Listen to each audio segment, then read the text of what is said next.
నమస్తే అండి, welcome to our channel. మనతో ఈరోజు పొలిటికల్ అనలిస్ట్ శ్రీలీల గారు ఉన్నారు. మేడం నమస్తే. నమస్తే అమ్మా. మేడం, ఏదైతే సిదిలి అప్పలరాజు ఈ ఇష్యూలో ఎవరైతే చనిపోయారో ఆ వ్యక్తి యొక్క భార్యని వీళ్ళ ఇంట్లో పనికి పెట్టుకుంటామని అన్నట్టుగా జరిగింది. అలాగే ఈ విషయాన్ని మనం ఎలా చూడాలంటారు? అంటే వాళ్ళు పనిస్తున్నారు, రేపు పొద్దున్న ఆవిడని ఎలా చూసుకుంటారంటారు? అండ్ ఇప్పుడు జగన్ గారు కూడా మాట్లాడారు కదా, పాపం చిన్నపిల్లాడు తెలియక చేశాడు అని చెప్పేసి అంటున్నారు కదా. అలాగే ఎవరైతే చనిపోయారో ఆయనకు కూడా 2 పిల్లలు ఉన్నారు, చాలా చిన్న పిల్లలు. మరి వాళ్ళని పాపం అనరా మేడం? మరి వాళ్ళకేంటి రేపొద్దున ఆధారు? వాళ్ళు ఎంత పేదరికంలో ఉన్నారంటే కనీసం వాళ్ళకి తినడానికి సరైన తిండి కూడా లేదు. వాళ్ళ గురించి ఏమీ ఆలోచించకుండా ఎవరైతే తప్పు చేశారో వాళ్ళని పాపం అని చెప్పి ఆ పిల్లల్ని అన్యాయం చేయాలని చూస్తున్నారు కదా. ఈ ఉదంతాన్ని మనం ఎలా చూడాలంటారు అసలు? ఇక్కడ సిదిరి అప్పలరాజు కొడుకు అయ్యో పాపం అని చెప్పి జగన్మోహన్ రెడ్డి గారు అన్నారు. మరి సిదిరి అప్పలరాజు అయ్యో పాపం కాదుగా.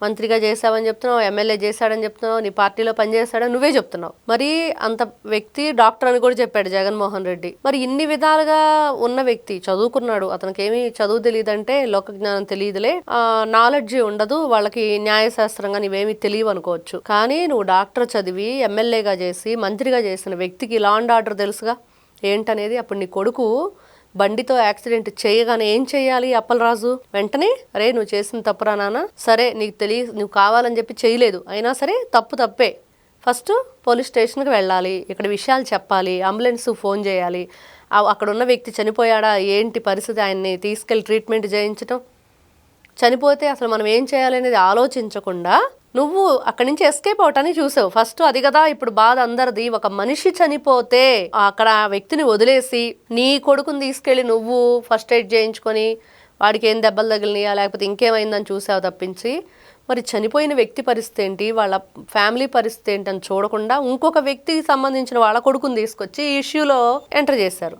ఇప్పుడు ఏమైంది, ఆ అబ్బాయికి కూడా A1 A2గా పెట్టేశారు. ఎంత దారుణమైన విషయం అంటే ఇది ఎక్కడా కూడా మనం సినిమాల్లోనే చూస్తాం, నిజ జీవితంలో ఇట్లాంటి ఎప్పుడు కూడా చూసి ఉండం. మరి ఇలాంటి సిచ్యువేషన్లో కూడా జగన్మోహన్ రెడ్డి అయ్యో పాపమని ఎవరిని అంటున్నాడు? సరే వచ్చిన వాడివి ఆ బాధిత కుటుంబం దగ్గరికి వెళ్ళి ఎప్పుడన్నా పరామర్శించావా, వాళ్ళకి ఏదైనా నేను ఉంటాను అండగా అని చెప్పావంటే అది లేదు. ఆ తల్లి బాధ చూస్తుంటే నా కోడల్ని వాళ్ళ ఇంట్లో పనికి పెట్టమంటారా అని ఆవిడ అడుగుతుంది. చెప్పాలి ఇప్పుడు జగన్మోహన్ రెడ్డి సమాధానం.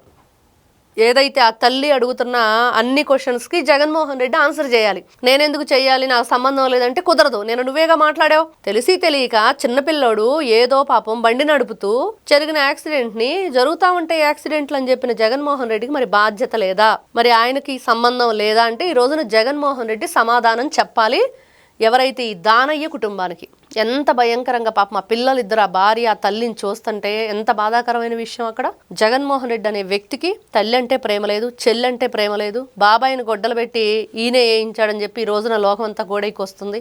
నువ్వే తెప్పించావు, నువ్వే మాట్లాడావని. మరి ఇన్ని రకాలుగా నువ్వు అందరినీ ఇబ్బంది పెడుతూ ఈ రోజున రాష్ట్ర ప్రజల పట్ల కూడా నీకు కొంచెం అంటే కొంచెం కూడా ఆ కనికరం అనేది లేకపోతే నిన్ను 2029లో మళ్ళీ నేను వస్తాను నాకు ఓట్లేయండి అని ఏ మొహం పెట్టుకుని వచ్చి అడుగుతావు? మరి ఇదే బాధ ఆ రోజున కోడికత్తి జరిగినప్పుడు నువ్వెందుకు చెప్పలేదు? పాపం చిన్నపిల్లాడు 21 ఏళ్ళేను ఆ రోజున సీనుకి.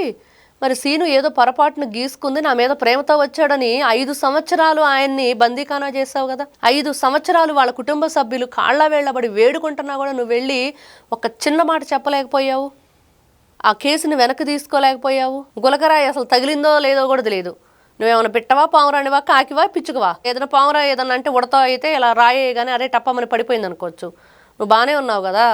గులకరాయి తగిలింది, ఇంకేముంది, జగనన్న కన్ను పోయింది, కాలు పోయిందని చెప్పి ఆ రోజున గందరగోళం చేశారు. ఎవరెవరినో భయభ్రాంతులకు గురి చేశారు, వాళ్ళని ఒప్పుకోమని చెప్పారు. బీసీ సామాజిక వర్గం, ఎస్సీ సామాజిక వర్గం ఎంతమంది నీ చేతుల్లో బలైపోయారు. ఈ రోజున మేము బీసీలం అని చెప్పుకుంటూ బీసీలకు అండగా నిలబడతామని చెప్తూ ఎవరైతే రాష్ట్రంలో అలజడును సృష్టిస్తున్నారో మరి ఈ బీసీ సామాజిక వర్గానికి చెందిన దానయ్య కుటుంబానికి ఏం చేస్తారు వీళ్ళు? వాళ్ళు ఈ రోజున అడగాలి జగన్మోహన్ రెడ్డిని, ఏమయ్యా సిదిరి అప్పలరాజు, జగన్మోహన్ రెడ్డి భర్తను కోల్పోయే ఆ అమ్మాయి ఎంత దుఃఖంతో ఉంది, భరించరాని బాధలో ఉంది, ఆ అమ్మాయిని మీ ఇంట్లో పనికి పెట్టుకుంటారా? ఆ బిడ్డలను చదివిస్తాము, మీకు పొలం ఇస్తాము, లేకపోతే ఇల్లు కట్టి పెడతాము, ఇది కదా వీళ్ళు చెప్పాలి. అసలు చెప్పాలంటే ఆ పిల్లలిద్దరిని దత్తత తీసుకోవాలి, ఆ కుటుంబాన్ని దత్తత తీసుకోవాలి సిదిరి అప్పలరాజు.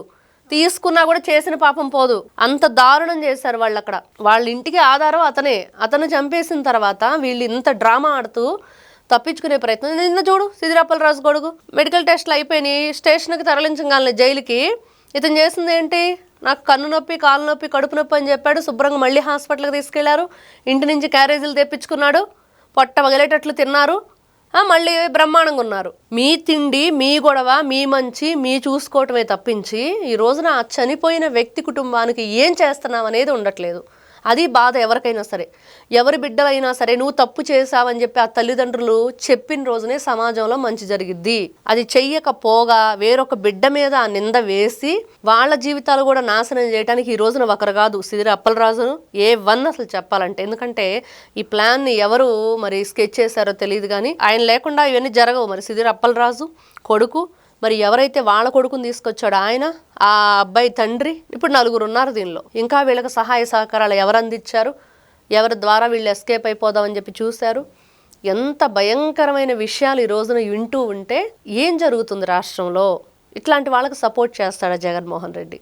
ఇలాంటి వాళ్ళని అయ్యో పాపం చిన్నపిల్లోడు. ఆ రోజున వైఎస్ అవినాష్ రెడ్డి చిన్నపిల్లోడే, బాబాయిని చంపేసిన రోజు. మరి ఈ రోజున ఈ అబ్బాయి చంపేసిన రోజు చిన్నపిల్లాడే. గాజ సాయి కృష్ణ చిన్నపిల్లోడే. మొన్న తెనాలి గంజాయి బ్యాచ్ చిన్నపిల్లలే. అందరూ చిన్నపిల్లలే. జగన్మోహన్ రెడ్డి ఏం బుల్లి పిల్లాడు. ఇంకా అంతే కదా మరి. ఈయనేమో పుట్టే వాళ్ళకన్నా పెరిగే వాళ్ళకి తమ్ముళ్ళలాగా ఇలానే ఉంటాడు. అందరూ చిన్నపిల్లలు. ఇంత దారుణం ఇది. నిజంగా దానయ్య కుటుంబానికి మరి వీళ్ళు అండగా నిలబడాలి. గతంలో కూడా ఎన్నో సందర్భాల్లో బీసీ సామాజిక వర్గానికి చెందిన అమర్నాథ్ గౌడని కూడా పెట్రోల్ పోసి తగలబెడితే వాళ్ళ అక్కనేదో అంటున్నారని, ఆ అబ్బాయిని ఏ రోజున మీరు చూడాలి అధికారంలో ఉండి? ఎవరిని పట్టించుకునే పాప అనుకోలేదు. అధికారంలో ఉన్నప్పుడే మీరు ఏం చేయలేదు. అధికారం కోల్పోయాక ఎవరైనా సరే మీరు నుంచి ఏం ఆశిస్తారు? కాబట్టి ఇది బాధాకరమైన విషయం. ఇదంతా కూడా తల్లిదండ్రులకి ఒక లెసన్ లాగా చూడండి. బిడ్డల్ని మనం ఏ విధంగా పెంచాలి, ఏ విధంగా వాళ్ళ మంచి చెడ్డలు చూస్తున్నాం, అదేవిధంగా వాళ్ళు చెడు వైపు వెళ్తుంటే అది కూడా వాళ్ళ జీవితానికి మచ్చదెచ్చిద్ది అనేది ఆలోచించుకొని మరి జగన్మోహన్ రెడ్డి అనే వ్యక్తి ఇలాంటి మాటలు మాట్లాడటం అనేది బాధాకరమైన విషయం. నేను ముఖ్యమంత్రిగా చేశాను, నేను ఎమ్మెల్యేగా చేశాను, ఎంపీగా చేశాను, ఏం ఉపయోగం? ఎన్నో రకాలుగా ఈ రోజున రాష్ట్రంలో జరుగుతున్న అవకతవకలన్నిటికి కూడా జగన్మోహన్ రెడ్డి కేర్ ఆఫ్ అడ్రస్గా ఉన్నాడు. Okay, thank you madam. నమస్తే అమ్మా.